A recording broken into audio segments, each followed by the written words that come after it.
Mark Magnifico Magsayo, hindi na itago ang inis.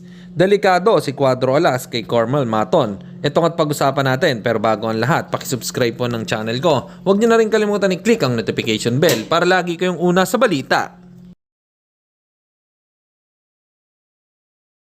Pag-usapan nga po natin mga kaboxing, kahit natalo si Nonito Donaire Jr. kay Seiya Tsutsumi ay nasa top 1 contender pa din ito sa WBA. Kinonsider din siguro nila na naging maganda ang performance na pinakita ni Donaire Jr.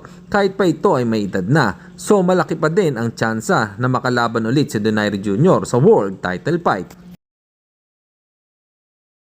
Samantalang tila hindi na nakapagtimpi pa si Mark Magnifico Magsayo dahil pinatulan lang naman ito ang isang basher. Ayon kasi sa sinabi ng basher ay may makakalaban na daw ba ito, panay daw ang pag-iensayo pero walang pinatutunguhan. Sayang ang oras sa MP promotion, pag may laban ay magtataho lang ang tinatapat. Belta nga po dito ni Magsayo ay may laban na daw siya sa February at may alam daw ba ito sa karir niya para masabi na walang patutunguan at magtataho ang kalaban. At kung bakit laging nagte-training, ito ay trabaho ko na mag-ensayo. Kahit pa walang laban, ganon ang boxer na may disiplina.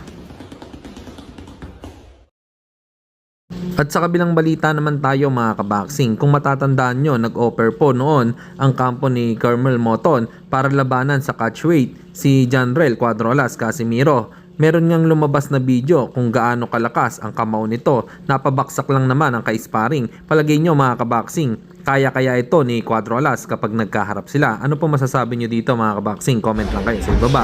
Hanggang dito na lang muna ang ating balita. Dito na lang ang ating Boxing News Report. Babu!